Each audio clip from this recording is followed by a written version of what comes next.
Welcome to Metabolic Matters Podcast, where we embark on conversations with thought leaders, disruptors, change agents, and passionate souls. Together, we'll delve into what truly matters to them. And you'll learn how to metabolize this newfound wisdom so you can transform your own metabolic health. Now let's meet today's guest. I almost feel a little emotional having you here because this woman that is before me today and before all of you today, first I get to proudly call her Dr.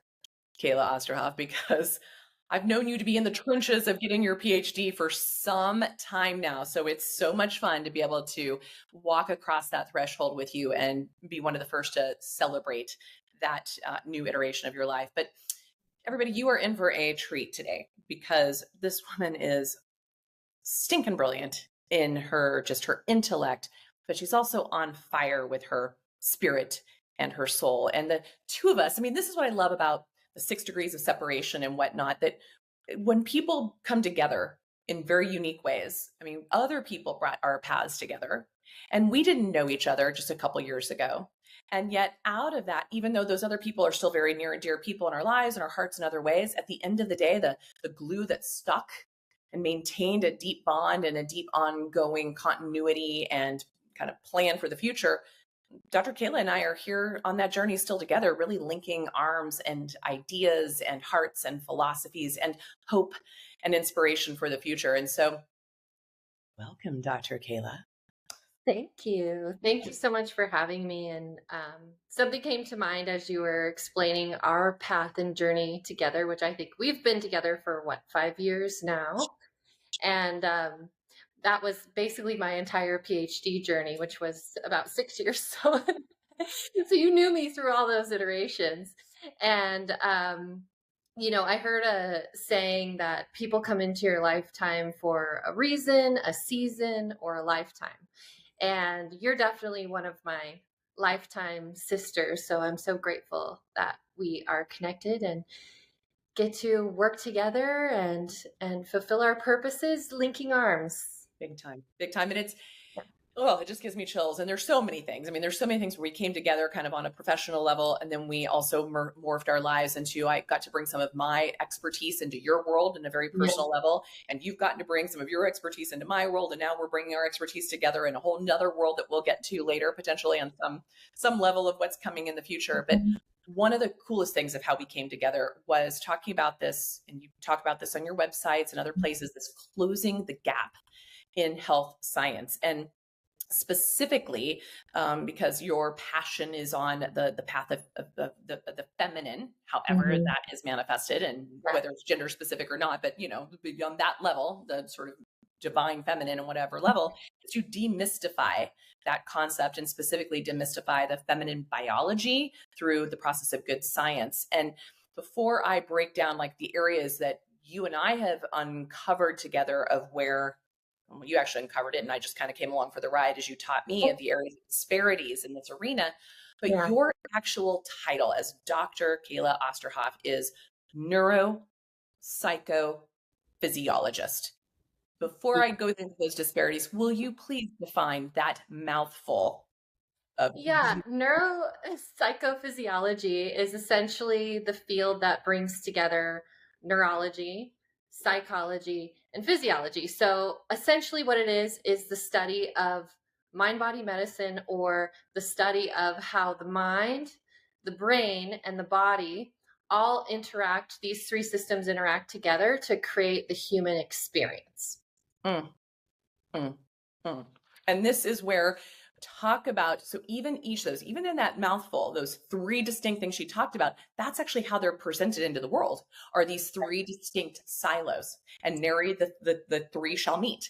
And so where some of these places that she sparked curiosity in me and understanding deeper in me is, I recognize this, but she gave it the language, and she gave it the research, and she gave it the sort of meat to this, which are some of the limitations, which involve things very simply, like getting to the most sort of, I guess, macroscopic of just this underrepresentation Yeah. of females in clinical trials, and also just even the structure of our clinical trials and their deficits, the assumption that there is an absolute biological similarity between the feminine and the masculine counterparts. Yeah. There's just also this limited focus on reproductive health in general, both for men and women, honestly, but in particular for women. There's this place by part, and she'll, I'm sure, talk about this on some level, that women kind of get shoved to the back because of our hormonal and menstrual cycle variability. We're sort of unpredictable in some eyes. The psychological and sociocultural factors, the lack of gender-specific biomarkers, the stigma and cultural biases, and this whole intersectionality. So any one of those you want to pick up and unpack a little bit further? Ooh. 6 years of your life in a nutshell. Yeah. Well, the thing that has really impacted me and kind of set me on the path of my journey, and I know has impacted you in your journey from the time you learned that you had cancer and through your entire process with all of that, and then even getting your medical degree and now working deeply within health systems, you understand as well.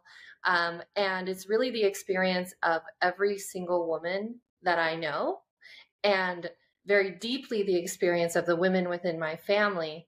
And it has to do with something that is a term that's kind of being out there in the ether now. It's getting popularity, which is gaslighting. Oh, And wow. medical gaslighting specifically, but really we're talking about cultural gaslighting that women are experiencing exclusively in the way that we experience it. And what it looks like within my family, I'll give you an example. The women within my family really struggle with mental health issues, including addiction, depression, anxiety, suicide, really you name it. And the women within my family deeply experience these things. And so as a child, and even before that with my mother's experience, I saw women struggling to understand themselves, understand their bodies, and understand how to take care of themselves while also trying to take care of the family and the community and everything else that they have to take care of. And so there's this confusion amongst the women within my family and amongst the women in our society of, who am I really? How does my body work? What do I need to do in order to take care of my body? And how can I take care of my body and also take care of my responsibilities as a mother, as a community leader, as the glue in the family, as, working in the workforce, or all of the things that women now do, right? And have done for millennia. And so, the way that this kind of transpired within my family unit was that my mom had lost her mother to suicide when she was 12, about 12, 13. And when that happened, obviously it's a significant trauma. And my mom, her trauma response to that and some other traumas that happened along the way, was to get tougher and just push through. Now, just push through is a story that women use all the time.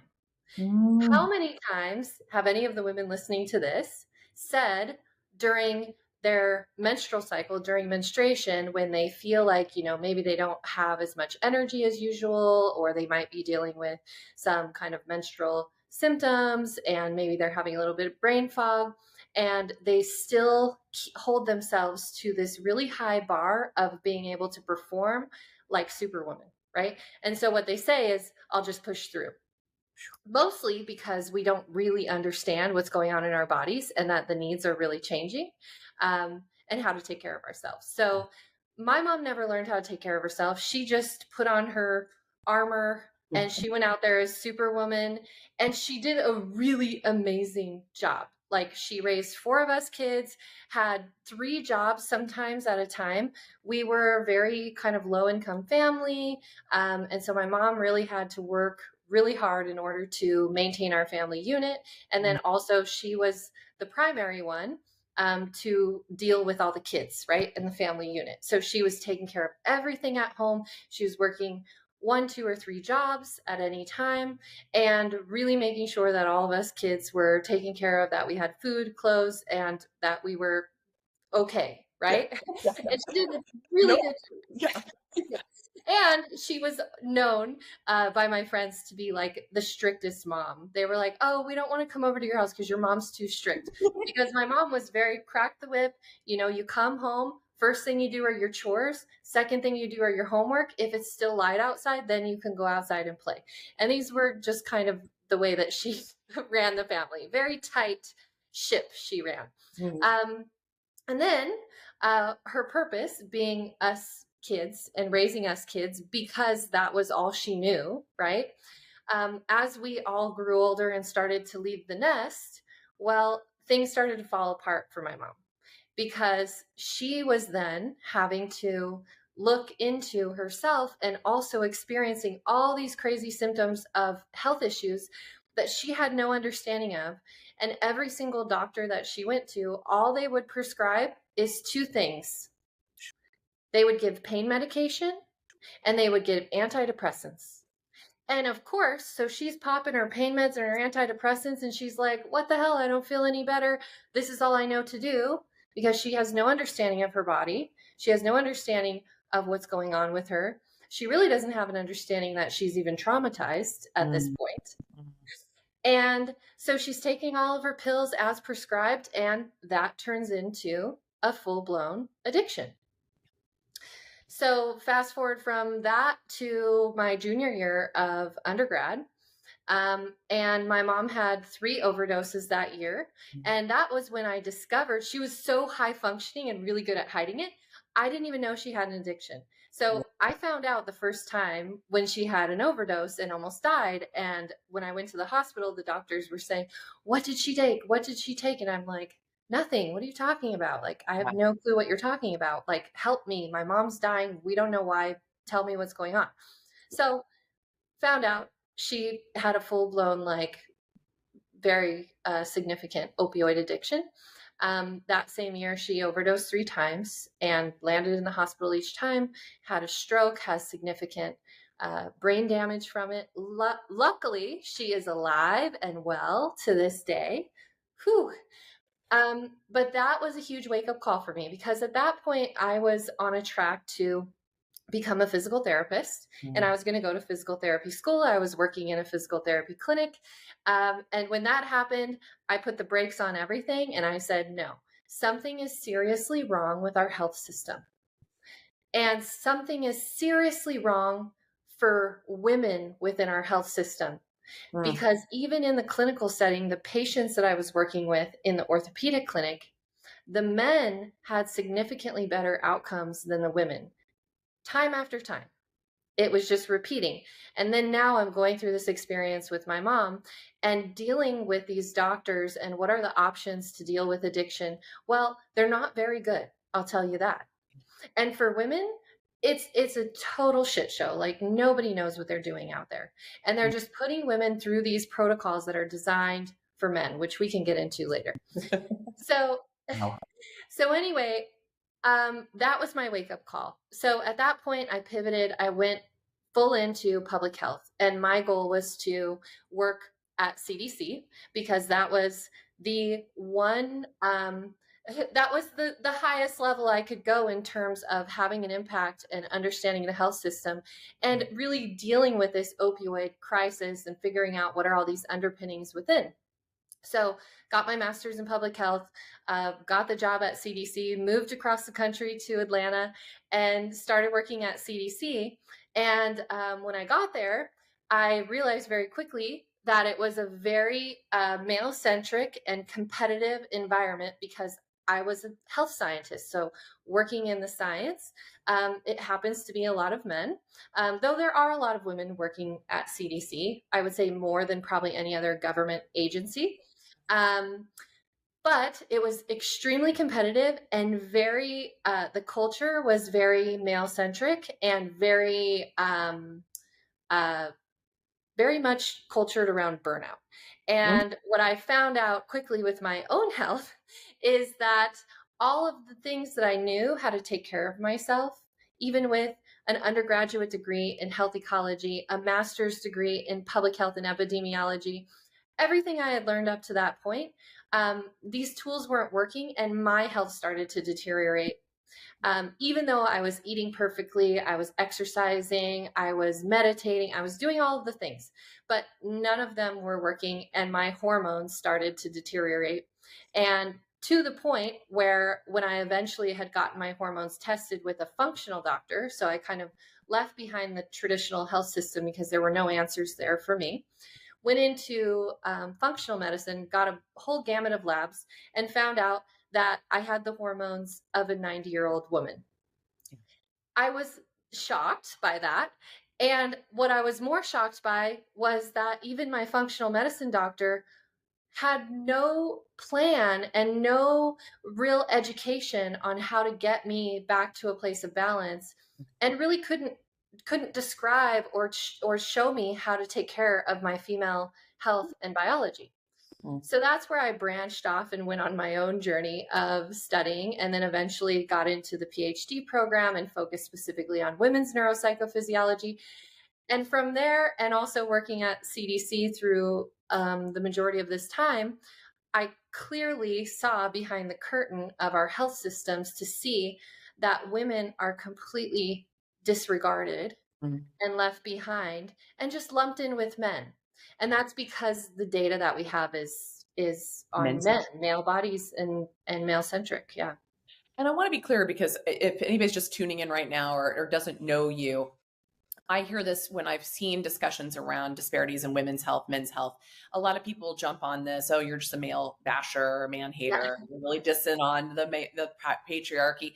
This is so not who you are, what you are about. In fact, you're probably one of the most loving, and you love that divine masculine, you made me into this beautiful.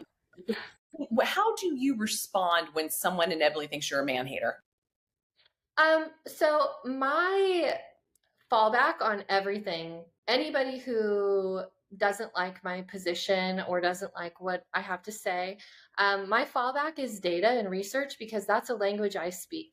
And so when you present the data and the statistics and the research, it's not about bias.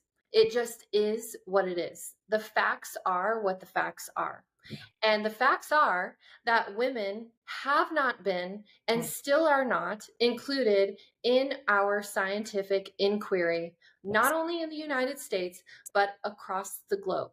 And the reason being is because of our biological complexity caused by the ebb and flow of our hormones that is very different than our male counterparts. Those are just the facts. Yeah. Men are biologically less complex. They are more consistent. They are amazing research subjects. If I wasn't studying women, I would exclusively study men too, because it's so much easier. It's straightforward. It's cheaper. It takes less time. You can literally study men and take a point in time measurement. With women, you absolutely can never do that. You have to take measurements over an entire month-long cycle, and then over several cycles, at least 3. Now you took your research budget and you blew it up by probably 800%, just to study women on the same subject. And the other part about women, I mean, is for the most part, comparatively, so you talk about our biological shifting kind of month to month or even day to day, but we also have seasons of our life, so that concept of where we are pre-menarche to, the sort of like the spring moving into our first menstrual cycle, to the movement into the summer of our fertility, the fruiting of our fertility into that phase, into the fall of our transitional perimenopausal window, and moving into the winter of our menopausal window. Those are true, very specific seasons, which also, expand beyond what our male counterparts have. And so, or complements have, I should say. Yes. And so there's like, that isn't even like, we even lump in, because one of the projects you and I did was you still represent a group of the sort of the spring summer, where I was, at the time we met, was representing sort of the fall winter, and now I'm winter. How fun. And so like, it's just yeah, isn't it fun? And so it's just an interesting window here, because what you were bringing to the table, like I could speak to what it was like to embody that experience and hear from my peers and my colleagues, and, and also remembering where it was in all those previous seasons. if you will. And so building it up, that there's even disparities among the seasons, because we are very, very much wanting to create and preserve like forever summers for every single woman. So can you speak to that? Because I think that's another place where we are causing serious harm to the female. Well, let's shift over the focus to something that more people will understand. Let's look at the corporate space or corporate America, right? Or the workforce. Let's just call it the workforce, right? Within our workforce that we all participate in as humans, there are men and women, right? There are more men or more women in the workforce now than there has ever been. And we're getting closer and closer to about 50%. And in some industries, we're there. Some industries, we're still a little bit less. Now, where the disparities come into play is when we get up into leadership, it's still very male centric in terms of there's a lot more men in leadership positions, business owners, these higher positions than there are women in those. And it's something that has been gaining a lot of media attention across the globe as a problem, because we understand that we want women to be able to excel and move into the leadership positions that they are working towards, just like their male counterparts. We can all agree that we want that. However, it's not happening. So there's some reasons for that. But when we look at those differences in the seasons of life within our workforce only, I'm just giving one example, and there are 100 other examples of this, we see that there is no real ageism or discrepancy for men, whether they are 30, 50, 60, 75, whatever, right? There's no term for them in different ages. Now, with women, we have premenopausal and postmenopausal. And those are true labels of two parts of our experience. And in the workforce, especially in the leadership, you're going to be almost 100% the menopausal ladies, right? And then in our workforce, you're going to have about equal of the premenopausal and the postmenopausal women in that workforce. Now, walk into your workplace and try to spark up a conversation about menopause. See what happens. Because menopause, people who don't get it yet, they're not crossing that bridge. No. Menopause is a dirty word. So is menstrual cycle. Try having a conversation about your menstrual cycle to your boss, especially if it's a man, and see what happens, right? So, and it's not because of bias. I truly don't believe it's because of bias. Of course, bias exists, but there's a bigger problem. It's a lack of education. It's a lack of understanding. Women don't understand their own bodies. Corporations don't understand women's bodies. Our medical system doesn't understand women's bodies. Doctors don't understand women's bodies. Researchers don't understand women's bodies. And nobody's really trying to figure this out. And it's a huge, huge, huge problem.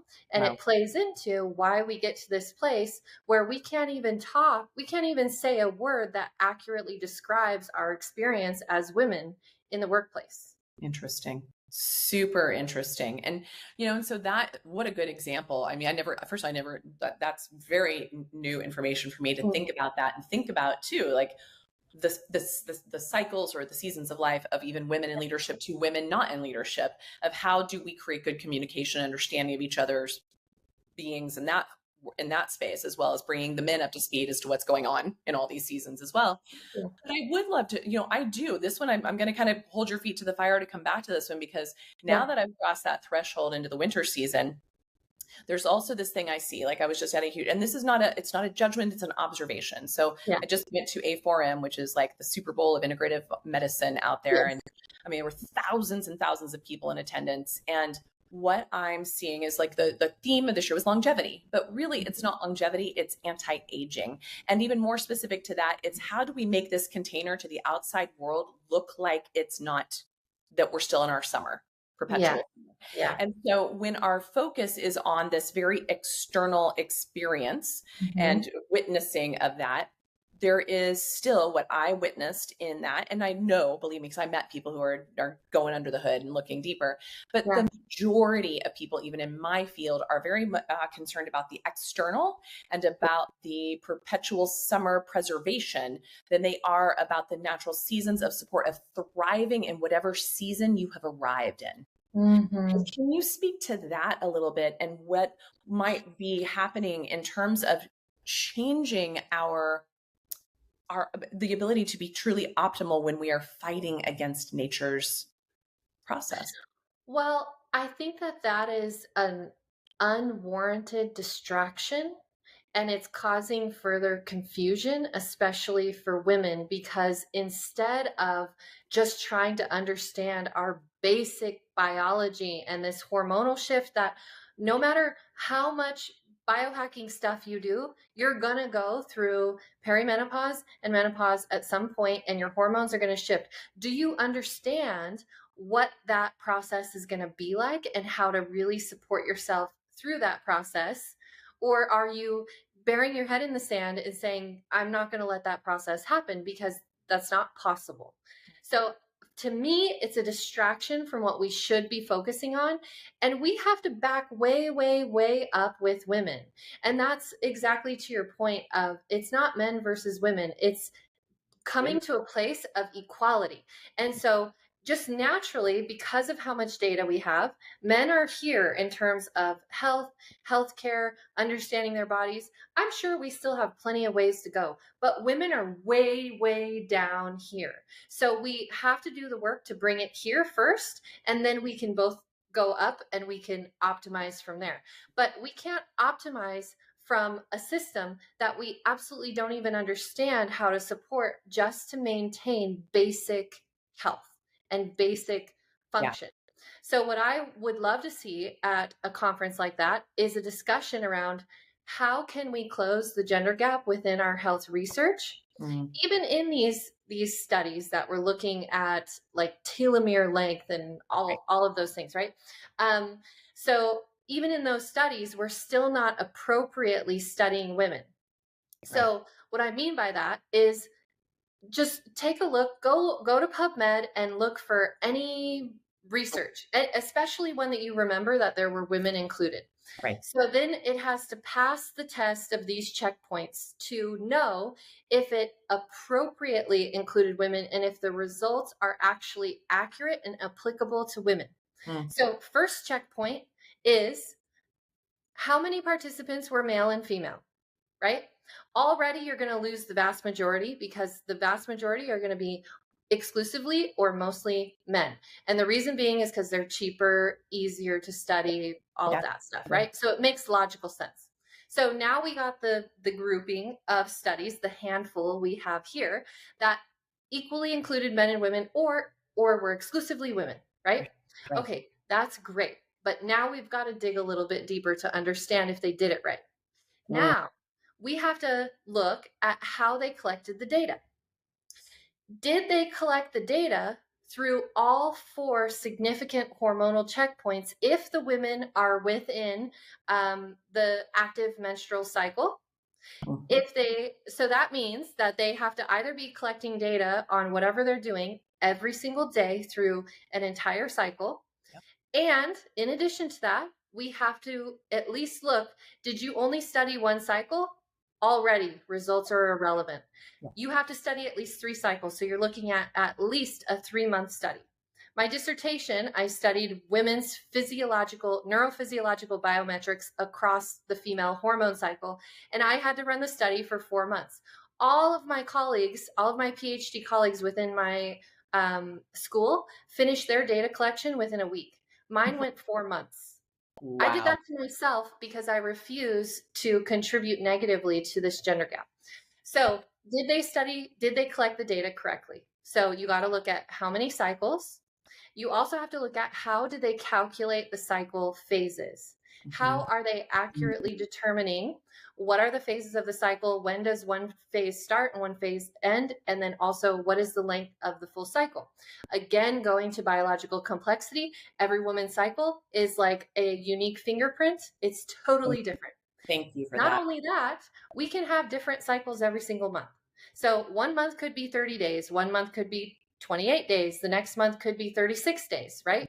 So we have to be measuring accurately and have a lot of touch points with these participants.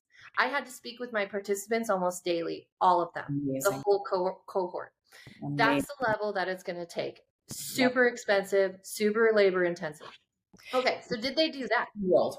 Yeah. So that's your next checkpoint. Did they do that? So now you've lost a whole bunch of those studies and you've got like a little handful of studies left. Okay. So now you got the really juicy ones. Yay. Okay. So now with that little handful of studies, now you look, did they report the findings by menstrual cycle phase? Wow. Right? And So like, goodbye, the rest of you studies. now we've pretty much lost all the studies and we have about 0.0001%. No wonder. So it's a real problem. And this goes into how we are treating women when we get into the actual clinical setting, right? In the clinical setting, we are using protocols that are based on the data that we have collected. The data that we have collected is almost exclusively male-centric and does not apply one-to-one to women. Now, we might get lucky occasionally and some of that data does apply, but the majority of the time it does not. And we're seeing example of this, especially in areas of chronic disease like heart disease, autoimmune disorder, all of these things. The way you treat women has to be different. And if the doctors of the future, that's what I'm going to say, because I have this vision for the future. The doctors of the future will deeply understand female biology, will actually be taught full course lines of female biology, which right now there is not even a single course offered in female biology in any medical school in the United States or anywhere else.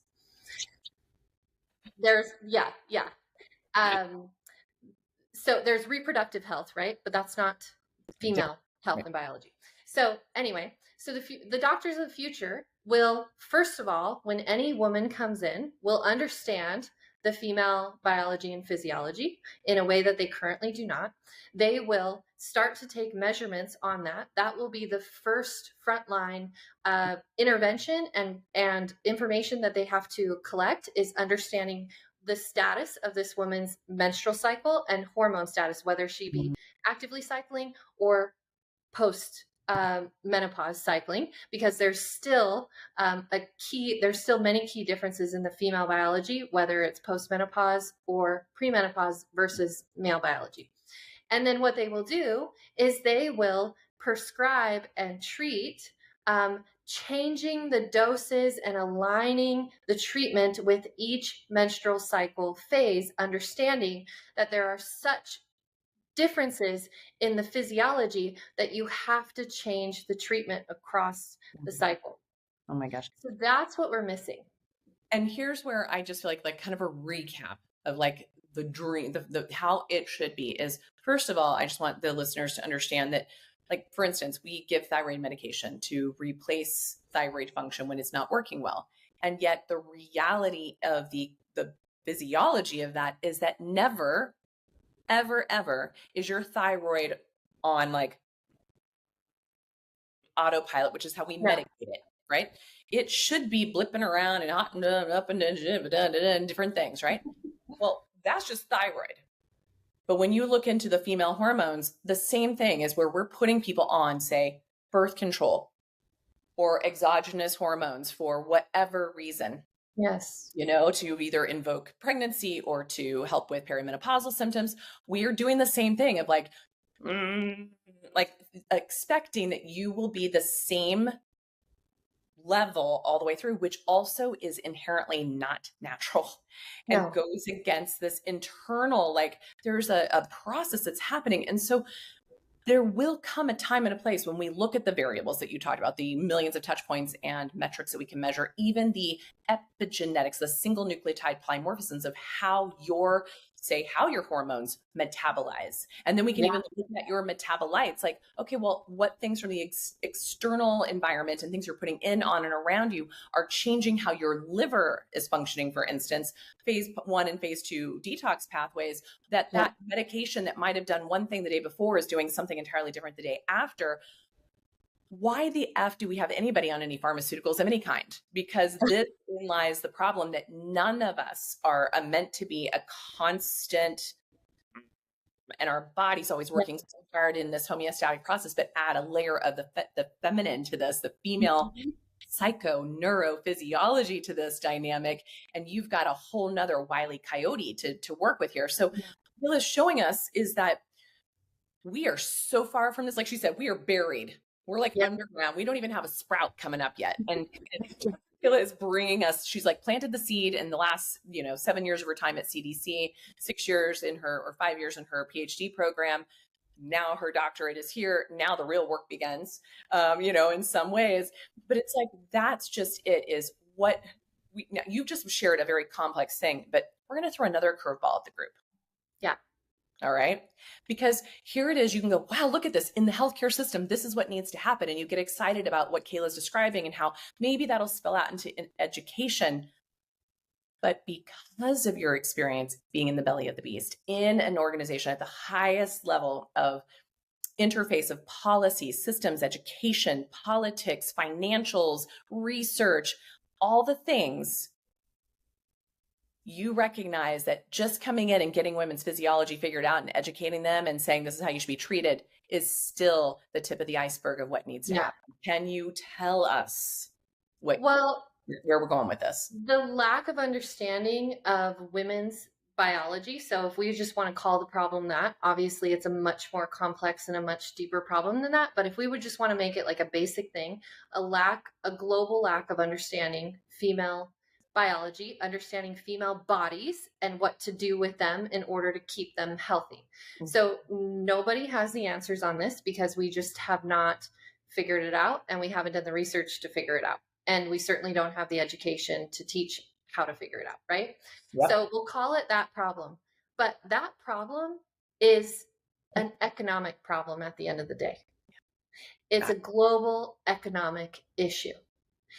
And because it has a downstream effect that negatively affects every single person on this entire globe, because we have half of the population who is confused about who they are, about what their body needs in order to function properly, is sick, is being gaslit on many levels, and is literally just like trying to scrape anything together that they can in order to figure it out so that they can just function in this society.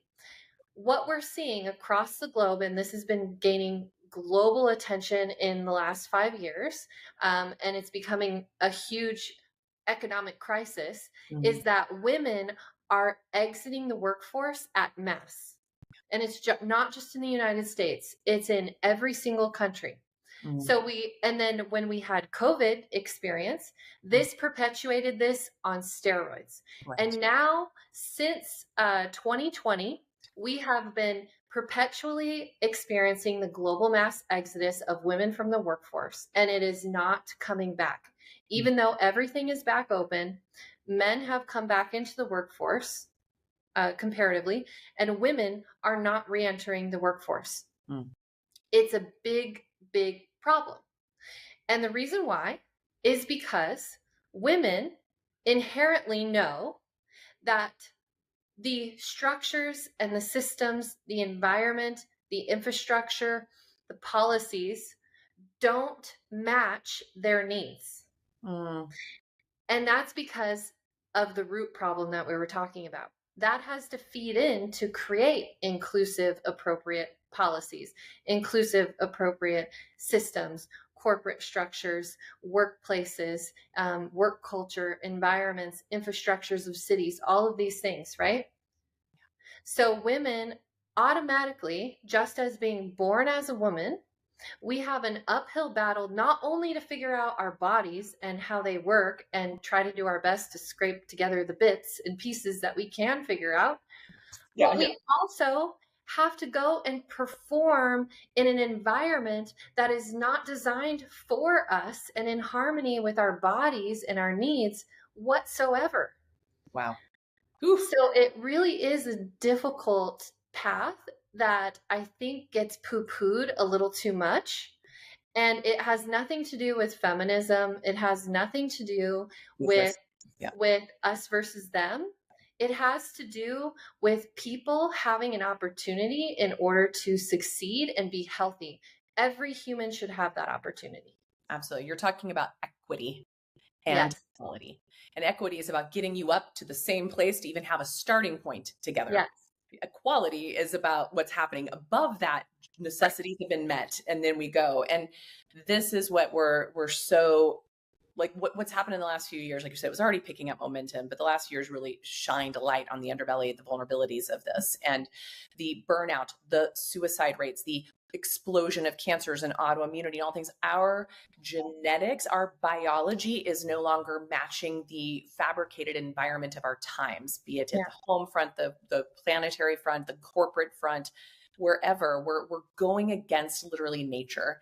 And so that has consequences, and it's not a debate. It's a reality of here. And that's what's really difficult. And when you start to think about it, you start to look at, well, what's going to have to change? And so when you think about, for you, when you have your dream world, what might that like take us now? Now we've kind of like, you've exposed a lot of the deficits, and probably, I mean, I learned a bunch of things you shared today that I never even heard before. And I've been working with you for 5 years, and I feel like you've taught me so much, but I'm sure there are a lot of people are just sitting there going, whoa, never thought about this before. But it also means, because of who you are, your brain and your resilience, because of experiences in your life and what you've seen and what you're a keen observer of, you also have some really beautiful visions and some really good solutions to look at. Tell us about what that might look like for you and for all of us. Well, my visions, like you said, are go beyond all of the issues and problems that we talked about. And we can talk about the issues and problems ad nauseum. What I'm really excited to do is look at the dream and also know that it's completely possible. We just have to pave a path to get there. My dream is that we have a world and a humanity and a culture across the globe that translates through all cultures across the globe, where every person who is born onto this earth has an opportunity to be healthy and fulfilled. So where I think we have a major problem that translates to men, women, and any other transgender and any other identification of human, is that we have a whole population of humanity that is confused about who they are. Yes, and then some. And we talked about why that's the case for women, but it's also the case for men on a different level. And it's because of our cultural conditioning. It's because of the priorities that we have been focused on. And the priority that we have been focused on globally since the Industrial Revolution, really since agriculture, the boom of agriculture, is productivity. And now the only thing that we value on this planet as humans is productivity. That's number one. That has become our number one priority. And here's the problem with that when it comes to men versus women as well. That's really interesting. Productivity aligns really well and is a neurobiological gift of the masculine, of men, of the male biology. Wow. And that's because men are designed on a 24-hour repeating system that is consistent and repeats every single day. Our world and a society of productivity, the corporate space, all our global economy is set up on a repeating 24-hour system, right? Where the work is essentially the same day in and day out, and the expectations are the same day in and day out. But not only that, the male neurology is also designed really well for productivity. And that's because it is dopamine driven. So the male brain is kind of harmonized by dopamine. I call it the male master neuroregulator. For women, it's something else, and we'll get to that in a minute. But dopamine being the master neuroregulator for men, that also has a harmony relationship, if in the right balance, with testosterone, which is their main neurochemical it is a neurochemical, but biochemical that is regulating everything in the male condition. Dopamine is triggered by things like achievement, checking things off of the to-do list, productivity, right? So being productive or having a focus on productivity is really well aligned. Now I'm going to get even one step further, which is a little bit esoteric, but it's still fully factual. Even when we come down to our reproductive roles as men and women, men's bodies produce.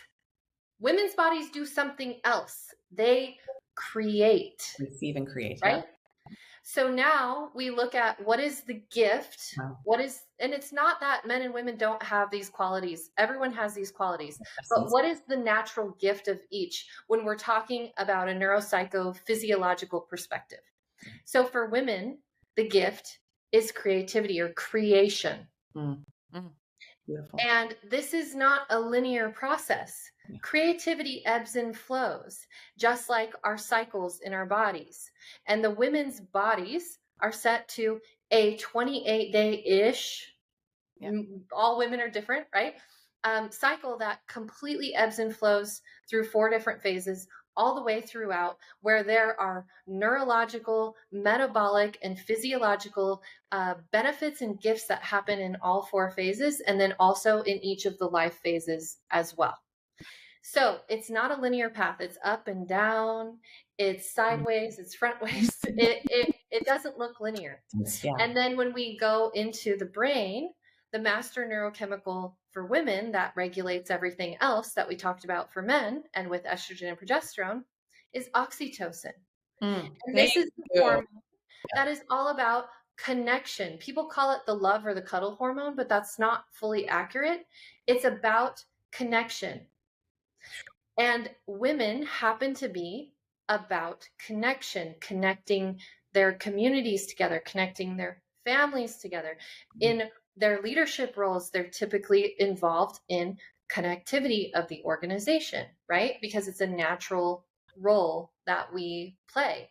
And then when it comes to our reproductive role, we create humans within our womb, right? So, but creativity is not it's not a priority on our globe. And so again, women are starting the race a little behind because their gift that they're born with, that is stronger and natural within them, is not something that is valued across the globe. Exactly. And I really want to just put a pin in that moment about creativity, about birthing or, growing a human inside of you. There's still plenty of women who do not grow with little humans inside of them for a variety of reasons, myself included, but my creativity is vast. And so that's the place, is whether you're creating a little human or something else that brings you fulfillment, as you said, and joy and health and vitality, which we all are inherently entitled to, right? And should have access to just with ease. That is what I think I want to just highlight, that's what you're alluding to say, that, the whole point is to give birth and move forward. It's bigger than that. Yeah. That's just kind of the esoteric view. But I'll give another nugget about creativity and the female brain specifically. And it's a quality that the female brain has exclusively. It's not the same with the male brain. And that is that the female brain has a global connectivity system, meaning that the connectivity between brain hemispheres and also between all the brain regions is much more complex and stronger in the female brain. So what does that translate to? It translates to bigger picture, creative, out of the box thinking.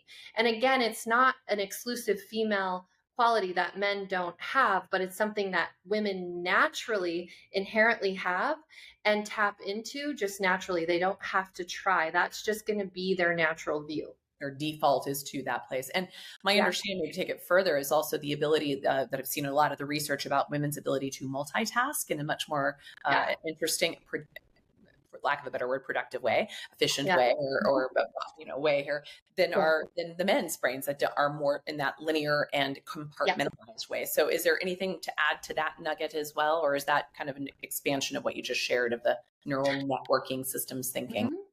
Yeah, so that is responsible for that piece because it's about how all the brain regions can work globally together in a easy way.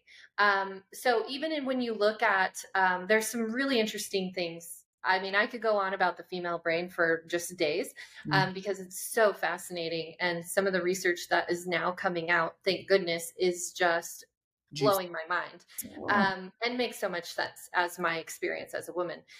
So one of them is even in how babies, so we're talking about male and female babies, as they are developing with their language skills and with their the way that they communicate and understand things in the world, male babies absolutely depend on objects in space in order to develop their position and their perception of the world. Wow. Female babies rely heavily on facial recognition. First, a funny little moment. My husband literally does not read a room and cannot read. He has this aphasia of seeing faces. And I crack up because it is my superpower. I may forget everything else about somebody. I always remember a face. Even somebody was sitting on an airplane. If I run into them somewhere else that I've never even talked to them, I remember. And so I'm laughing about this moment of that. And I cannot pack a dishwasher or a car to save my life. Of the space. Me either. And so I'm just cracking up. People can probably relate to these differences within their own lives and experiences. Oh, absolutely. So even as adults, what's interesting about that, even as adults, men are more connected to objects in space and women are more connected to facial expression and recognition, which also is related to emotional intelligence and the differences between how women process emotions and how men process and emotions. So the reason why I mention that is because when we went through COVID, for instance, and we're covering all the faces, the female babies are disproportionately being negatively affected and they are experiencing developmental delays and issues that the male babies are not. Holy, I would never, ever have thought about that. Right. Because we're not taught this stuff and we're not aware. If we were aware of that, I believe that our health professionals, especially in the United States who are driving this, like at the CDC and so on, would have potentially made better choices for the early childhood development phase, especially. Early and even in adulthood, because women are still relying on facial recognition because that's how our brain works. And now we don't get to see it. So we're losing a whole piece of our cognition. Oh, that's going to leave a mark for generations to come. But for me right now in the moment, that is, that's a mind blower. And gosh, Kayla, I mean, first of all, I've already got an idea. We have to come back on and we have to dig deeper into the brain because this is thinking fascinating because there's a million questions that are popping off of this. I'm like, stop it. All my hemispheres and all my regions are all connected. Just set them on fire. I really want to come back here. But what I want to also, you have come from, you've told your story. You ended up at the CDC 7 years and a handful of days. I mean, you were there. It wasn't like you were there for a quick little thing. This one was embedded, you guys. She knows that world inside and out. So she's got an authority here. All of your training, now your PhD in a very, very interesting field of study, fascinating. And some of the things you've already shared probably makes people go, what? You even moved from kind of the biohacker space and in that realm and even had a site known as the BioCurious, which I thought was really clever. And you're kind of retiring that, moving on to where you are being pushed into more of the research and even more into advising or consulting in the corporate world. So Yeah. Tell us a little bit about what that is looking like now, and maybe what the next, like briefly what the next iteration is, and what's next for you that we all need to be watching out for. Yeah. So it's really interesting because when I left the corporate world, CDC, I was kind of like, woof, I'm done with that. I'm not going back there because of all the reasons we talked about, of all the limitations that I personally experienced as a woman and how difficult it was on my body. Beyond that, I loved my time at CDC. I got to do some amazing things and do work around the globe that was really important and impactful and all of that. And it was a hard structure to work within as a woman. So when I left that space, I was like, yep, never going to go back there. I'm going fully into entrepreneurship, and I don't care if I have to live in a cardboard box, but I'm never going to go back to that space. Well, lo and behold, that space is like, wait, come back. We need you. And I was like, oh, okay, you do need me, I think.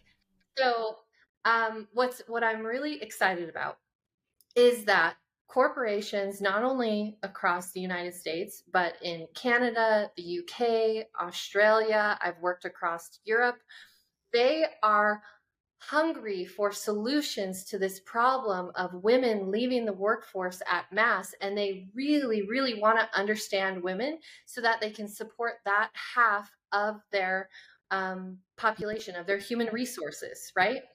They want just as much as every individual woman, and I think really everyone on the globe, when it comes down to it, wants women to be able to be in an environment where they can succeed, right?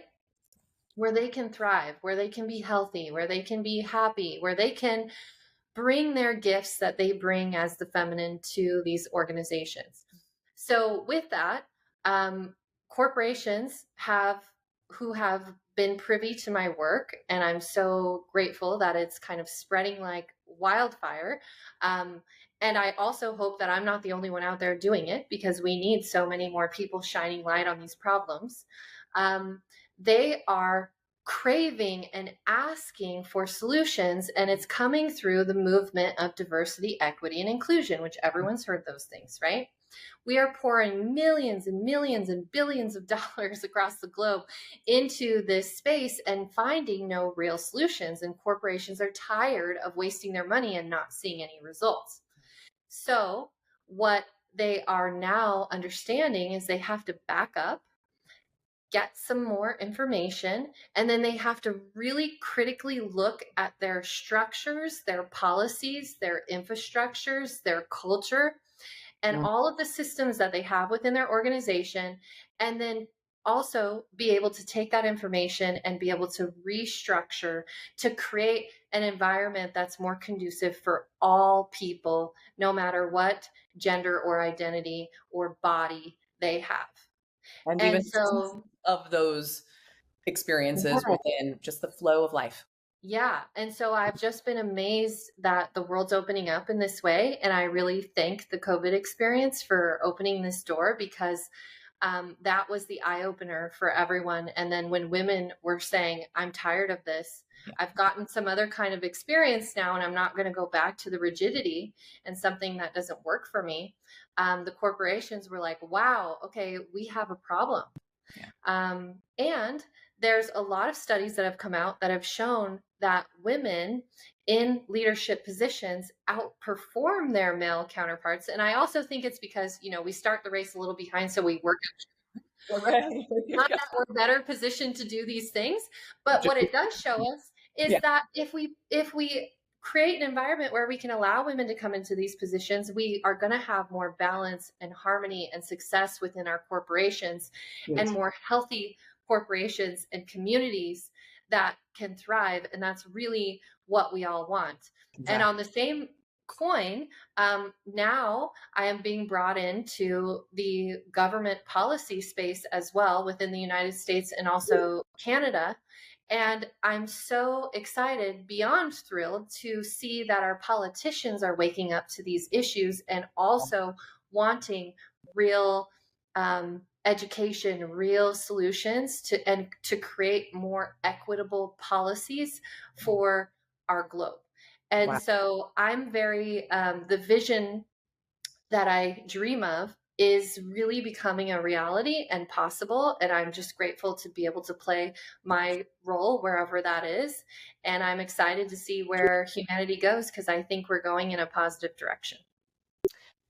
I have so many goosebumps right now because I am just like, the first time I met you, you blew my socks off. I don't even know, like the rapid escalation and evolution of your experience and what you can bring to the table to change things. It's mind-boggling, honestly, and I cannot wait to see where the next 5 years is going to take you and all of us. And it's just, I want people to be able to get on someplace to find you, follow you, track you. Let's get you back on here for another conversation. But Dr. Kayla, where can they find you right now? Thank you. Yes. So some of you may have already been following me under my pseudo name on the socials, which used to be BioCurious Kayla, which was so fun to be able to use that name for so long. And I have transitioned everything over, now finishing up with my PhD in that chapter and starting this new chapter. And so everything is under Dr. Kayla Osterhoff on the socials. And then if you would like to learn more about female biology, the female biological rhythm, get involved with the science, even if you want to donate to this cause to help to close these gender gaps, you can visit herbiorhythm.com. Amazing. Amazing. And it is a powerful tool. You've got programs for like the layperson, you've got programs for the educators, you've got programs for the clinicians, and even for the policymakers. And so this is what's exciting. You are really trying to touch point into all the areas that need to be impacted to help create the foundation and the environment in which all of us can thrive. And so deeply honored, deeply grateful. Can't wait for our next conversation. Yes, thank you so much. And I'm so grateful for you and our friendship as well. Thank you for joining us for this episode of Metabolic Matters. We hope you found today's conversation insightful and empowering. As we wrap up today's episode, we want to take a moment to acknowledge the incredible team and supporters who make this podcast possible. First, we'd like to thank our production team, Alex Sanchez, Cindy Kennedy, Jessica Gilman, and Lynn Hughes, for their hard work behind the scenes. Our theme song was written by Julie Newmark and performed by Whiskey Flower. And finally, we want to thank you, our listeners, for tuning in and being a part of the Metabolic Matters community. Do you want to learn more? Please visit our website, metabolicmatters.org. And you can follow us on Instagram. If you liked this episode, please leave us a review and share it with your friends and family. And if you want to help support our mission, spreading awareness and knowledge about metabolic health, reach out. We'd love you to join with us. Also, don't forget to subscribe to our channel and hit the notification bell to stay updated on upcoming episodes. We have so much exciting content coming your way. Until next time, stay curious, stay empowered, and remember, your metabolic health matters.